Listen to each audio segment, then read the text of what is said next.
are going to continue with the kinetic theory. In this kinetic theory, I will teach you about the monoatomic gas, diatomic and polyatomic gases, in which I will tell about the specific heat capacity of these gases.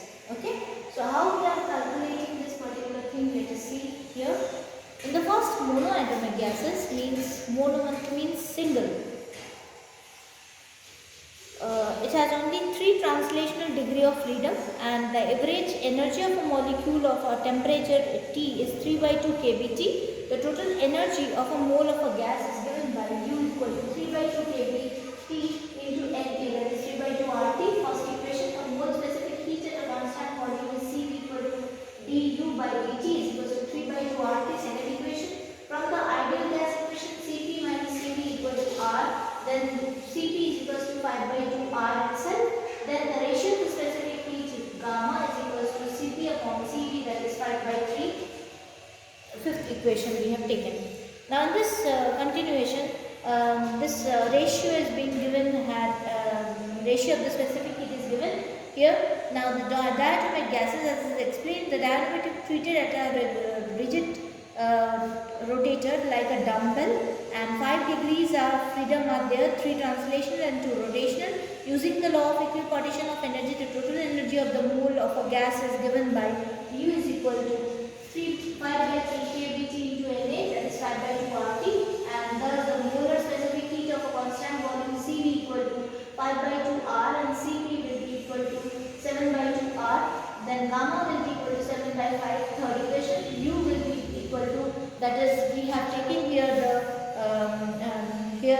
diatomic molecule is not rigid, but it has its additional vibrational mode. U will be equal to 5 by 2 kBT plus kBT into Na, that is 3 by 2 or 7 by 2 RT, and Cv will be equal to 7 by 2, Cp will be equal to 9 by 2 R, and gamma will be equal to 9 by 7 R itself.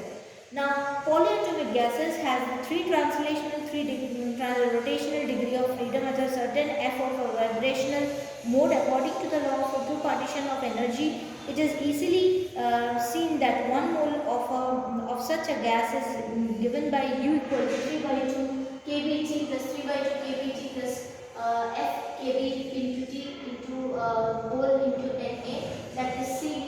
Cv, that is, we know it's very well, that is it is given by 3 plus M into R, and Cp is equal to 4 plus M into R.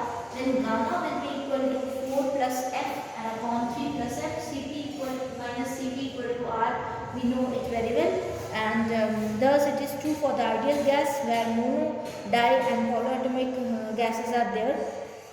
Similarly, the theoretical predictions of specific heat of gases ignoring any vibrational mode of motion, the value of its good agreement with experiment varies from the specific heat of specific gases in the table.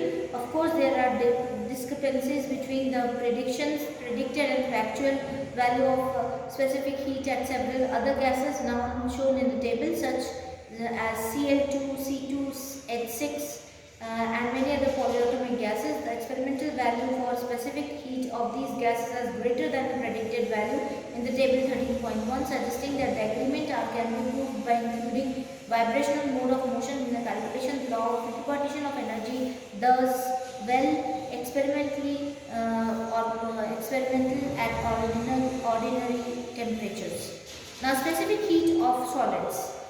We can use the law of equipartition of energy to determine the specific heat of solids. Consider a solid of n atoms, each vibrational about its mean position and oscillation in one dimension has an average of 2 into 1 by 2 kBT, that is equal to kBT in 3 dimensions. The average energy is 3 kBT. For a mole of solid n equal to Na, the total energy U is equal to 3 kBT into Na equal to 3 R into T, which is already given in here. It is specific heat capacity of the solid itself, and thus it is equal to del Q equal to U plus P del V equal to del U, and C will be equal to del Q upon del T, that is del U upon del T is equal to 3R.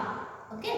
Now in the table it has been given about the specific heat, molar specific heat capacity, that is joule per mole per Kelvin itself. It is also given, the values are being given: aluminium, carbon, copper, lead, silver and tungsten.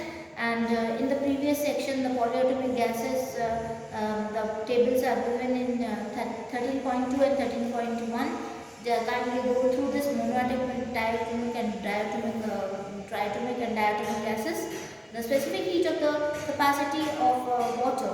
We treat the water like a solid. For each atom, average energy is 3 kBT. Water molecule has 3 atoms, 2 hydrogen and 1 oxygen. So it has 3 into U equal to 3 into 3 kBT into Na is equal to N 9 RT, whereas C is equals to del Q upon del T is equals to del U plus del T is equals to Nr, where this is the value observed and the agreement is very good. This in the calorie gram degree unit water is defined to have specific heat capacity as I calorie is equals to 4.179 joule, and 1 mole of water is 18 gram, that is heat capacity per mole is 75 joule per mole per Kelvin is equals to Nr. However, this more complex molecule like alcohol and acetone, and the argument based on the degree of freedom becomes more complicated. Lastly, we should note an important aspect of the prediction of specific heat based on the classical law of equipartition of energy. The predictions specify specific heat are independent of temperature. As we go to the low temperature, however, this is marked departure of this prediction.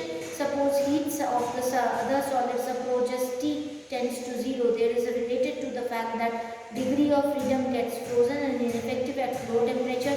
According to the classical physics, degree of the freedom must remains unchanged at all times. The behavior of the specific heat capacity at lower temperature shows the inadequate of classical physics and can be explained only by invoking quantum consideration as first shown in the Einstein. Quantum mechanics requires a minimum non-zero amount of energy for a degree of freedom comes into play.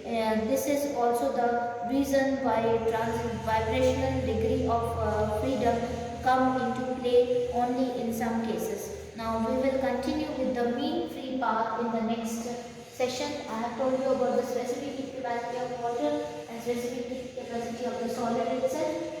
Both have the values, different values given by U is equals to 9 RT and C is equals to 9 R, where U is equals to 3 RT and C is equals to 3 R for solids, and for water is different. And thus these values are being given to you so that you will be able to differentiate it with the other liquids as well, and other solids as well. So looking forward for the next topic, in which I will explain about the mean free path. Till then, take care and please learn the topics. Thank you.